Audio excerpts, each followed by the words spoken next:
मनु के विचारों का अध्ययन करते हुए हमने संपूर्ण विचारों का आलोचनात्मक परिप्रेक्ष्य में भी अध्ययन किया और सारी चीजों का अध्ययन करने के बाद हम ये कहें कि मनु की राजनीतिक दर्शन में क्या देन थी, मनु के विचार कौन से ऐसे प्रासंगिक हैं जो हमें अध्ययन करना चाहिए। तो मनु तो पहली बात तो यह है कि प्रथम भारतीय राजशास्त्री थे, प्रथम थे जिन्होंने एक कोडिफिकेशन, यूं कहें कि आचार विचारों के नियमों को संहिताबद्ध करने के लिए एक कोडिफिकेशन किया, नियमों को संहिताबद्ध किया, तो प्रथम राजशास्त्री कह सकते हैं। अर्थात वेदों के सार तत्व या श्रुतियों या यूं कहें जो सनातन धर्म में चला आ रहा है कि ईश्वर के दिए गए ज्ञान को श्रुति कहा जाता है और श्रुतियों को जितना अपनी ज्ञान के आधार पे हम रख सकते हैं उनको लिखा, उनको स्मृतियां कहते हैं। तो उस रूप में मनु प्रथम व्यक्ति थे जो ईश्वर के द्वारा दिए गए ज्ञान को संहिताबद्ध करने वाले व्यक्ति थे, या कहें कि वेदों के सार को संहिताबद्ध करने वाले व्यक्ति थे, प्रथम राजशास्त्री थे। दूसरी बात, राज्य की व्यवस्था, राज्य की उत्पत्ति।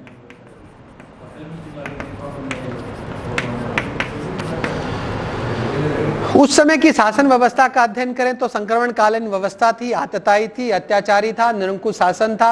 एक प्रकार से हम ये कहें कि उस समय की व्यवस्था थी वो सामाजिक व्यवस्था नहीं थी, वो एक प्रकार से मत्स्य न्याय की व्यवस्था थी, बड़ी मछली छोटी मछली को खाने वाली, अर्थात बलशाली व्यक्ति द्वारा दमित वंचित शोषित व्यक्ति का अपमान किया जाने वाली व्यवस्था थी, जिसके कारण व्यक्ति और समाज दोनों में भय था, असुरक्षा था। इस भय और असुरक्षा को दूर करने वाली एक ऐसी काल्पनिक व्यवस्था का जो रूप लिया गया, जिसे ईश्वर को रूप में राजा को रखा गया, यहाँ पे बड़ी महत्वपूर्ण राजनीतिक दर्शन है। ये देखिए, आप चिंतन का विषय है कि ऐसे समाज में जहां कहीं कोई व्यक्ति को अपने से कमजोर नहीं मानता, हर व्यक्ति बलशाली दिखाने या धन या भुजबल या किसी आधार पे अपनी ताकत दिखा रहा है, ऐसी स्थिति में ऐसी व्यवस्था की कैसे गुंजाइश हो सकती है कि वो शांति व्यवस्था की। तो एक ऐसी काल्पनिक व्यवस्था अपनाई गई कि जिसे कोई नहीं जानता, दैट इज गॉड।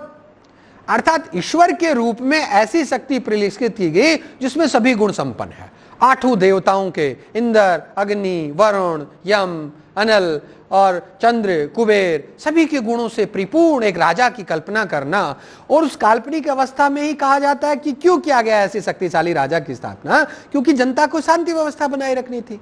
जब राजा को इतना शक्तिशाली हो गया तो जनता में भय हो गया कि राजा इतना शक्तिशाली, हम किसी भी तरह का अवैधानिक कार्य करेंगे या नीति या रीति या विधि के विरुद्ध कार्य करेंगे या सामान्य धर्म या विशिष्ट धर्म के विरुद्ध कार्य करेंगे तो राजा इतना शक्तिशाली है कि वो आपको दंड देगा।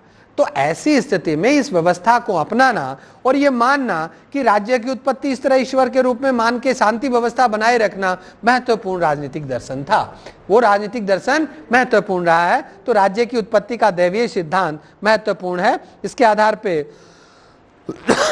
उन्होंने इसकी बात की। तीसरा है व्यक्ति और समाज।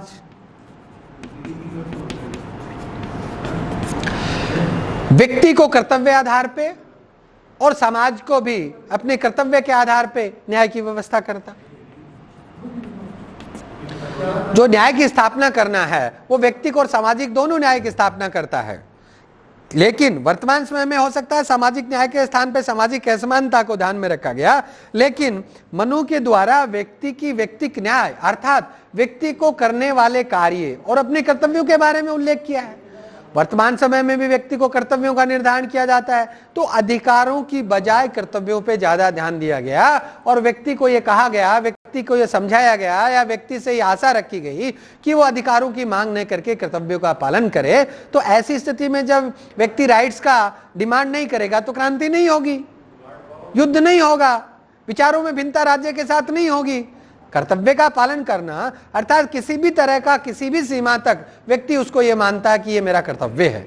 और समाज की संरचना जो है, समाज का जो उद्देश्य है, उसकी भावना जो है जिससे समाज का निर्माण होता है, वो व्यक्ति और समाज के दोनों के रूप में परिलक्षित होता है। तो हम ये कह सकते हैं कि एक आदर्श और यथार्थवादी, यूं कहें आदर्श और यथार्थवाद का उन्होंने क्या करने की कोशिश की है, समान मिलान करने की कोशिश की है। एक तरफ तो आदर्श स्थिति को रखना चाहते हैं, दूसरे व्यक्ति के कार्यों का विभाजन कर उसे यथार्थ रूप भी प्रदान करने का प्रयास किया है। तो ये एक प्रकार से मनु की देन है। इसी के साथ मनु के कार्यों को हम ये कहें कि परराष्ट्र से संबंधित जो नियम है, अंतरराष्ट्रीयता से संबंधित नियम है, कि एक मंडल सिद्धांत का प्रतिपादन किया गया जिसके माध्यम से एक राज्य को दूसरे राज्य के साथ संबंधों का निर्धारण करते हुए, अपने साम दाम दंड भेद की नीति का पालन करते हुए, षाडगुण्य नीति का पालन की बात करते हैं कि किस तरह संधि, विग्रह, आसन, यान और संशय, द्वैधी भाव को अपनाना चाहिए कि एक राजा को दूसरे, अर्थात हम ये कहें कि मनु के द्वारा किए गए वैदेशिक संबंधों का निर्धारण है वो बड़ा महत्वपूर्ण है कि राजा को दूसरे राज्य के साथ अपने संबंधों का निर्धारण करते समय कौन कौन से नियमों का ध्यान रखना चाहिए, किस नियम के आधार पर किस राजा से अपना उसका नियम बनाना चाहिए, संधि करना चाहिए, मित्रता करनी चाहिए, ये सभी के सभी उन्होंने और एक नियम वाइज एक कोडिफिकेशन संहिताबद्ध रूप से दर्शाया है। तो हम ये कहेंगे इसका महत्वपूर्ण योगदान है। परराष्ट्र के संबंध में अर्थव्यवस्था,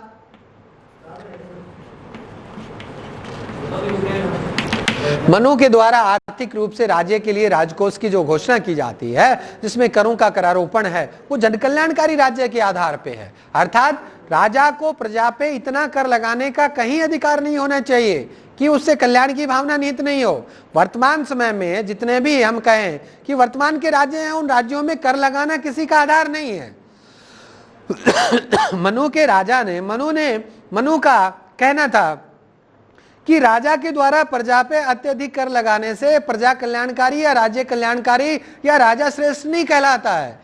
टैक्स लगाना उसी सीमा तक जिस समय तक एक आंशिक रूप से प्रजा को दुख न हो, उस स्थान तक करारोपण सही रहता है। ऐसी स्थिति में मनु ने अलग अलग करारोपण का निर्धारण किया और अलग अलग व्यवस्था को निर्देशित किया कि किस तरह से राजा कर का निर्धारण करेगा और कौन सा कार्य किस तरह से किया जाएगा। इसकी अर्थव्यवस्था पे महत्वपूर्ण दायित्व जो था वो राजा का था। तो ये कहें कि हम इसमें करारोपण के रूप में इसका स्थान रहा और राज्य की अर्थव्यवस्था को एक अच्छे रूप से संचालित करने के लिए मुख्य भूमिका रही। वैदिक संस्कृति को जीवित रखना, वेदों के द्वारा सनातन धर्म से संचालित होने वाली संस्कृति को हिंदू धर्म में उन्होंने जीवित रखने के लिए महत्वपूर्ण भूमिका निभाई है। वैदिक संस्था के रूप में जो कार्य किया है, अर्थात जिस तरह से मुख्य विशिष्ट धर्म और सामान्य धर्म जिसमें रीति नीति और विधि का जो आधार रखा है, उसको मुख्य भूमिका रही है। साथ ही सारे को सारे प्रथम विधि संहिताकार, अर्थात कोडिफिकेशन, लिखित रूप में अंग्रेजों का आधार ही मनुस्मृति को इसलिए माना, हिंदू धर्म को समझने के लिए उस समय की जो प्रमुख जो ग्रंथ थी, जो स्मृति थी, वो यही थी। तो ऐसी स्थिति में प्रथम कोडिफिकेशन यदि हम कहें तो वो किसका द्वारा किया गया? मनु के द्वारा किया गया। तो मनु का कोडिफिकेशन जो है, इसे इसलिए प्रथम विधि संहिताकार भी कहा जा सकता है। और नैतिकता और वैदिक संस्कृति को जो जीवित रखने का काम है वो भी मनु के द्वारा किया गया है।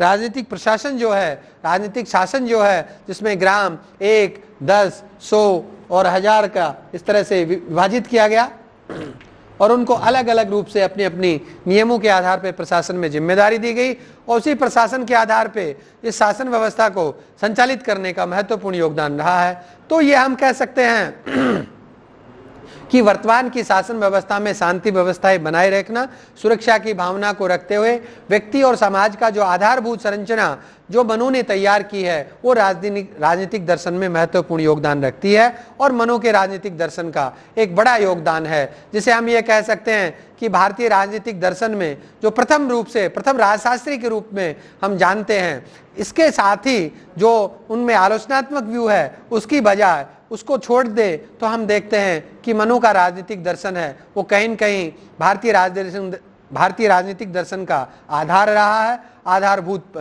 रूप से यूं कहें कि पाश्चात्य दर्शन का जो ईश्वरीय सिद्धांत या मध्य युग का जो सिद्धांत है, उसके अनुसार ही परिलक्षित होता है। ये मनु का राजनीतिक दर्शन है। इसको हमने मनु के संबंधित सभी तत्वों का एक एक करके अध्ययन किया और पूरे के पूरे को इसका अध्ययन किया। इसमें बहुत सारे वर्णन ऐसे हैं जो वर्तमान समय में प्रासंगिकता और अप्रासंगिकता, आलोचनात्मक व्यू से देखना, एक व्यक्ति विशेष के रूप में सोचना, एक समाज के विशेष के रूप में सोचना, सामाजिक न्याय के रूप में सोचना, कहीं न कहीं विश्लेषण की बहुत सारी गुंजाइश है जो मनु के राजनीतिक दर्शन में देखने को मिलती है। और मनु के राजनीतिक दर्शन का विश्लेषण करना प्रत्येक विद्यार्थी की जिम्मेदारी बनती है कि उसको सही और सटीक रूप से संविधान के अनुरूप समझना चाहिए। वर्तमान समय में जो आलोचनात्मक रवैया है उसको भी संविधान के अनुरूप समझना चाहिए, ताकि एक अच्छे समाज, सामाजिक समानता, स्वतंत्रता तथा सामाजिक मूल्यों से संबंधित एक आदर्श और उच्च यथार्थ को मिला के एक ऐसे समाज की संरचना रखी जाए जो वर्तमान समय के लिए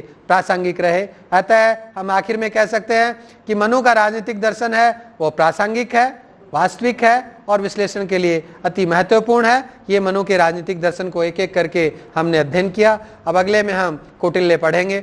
सभी बच्चों को धन्यवाद। Thank you.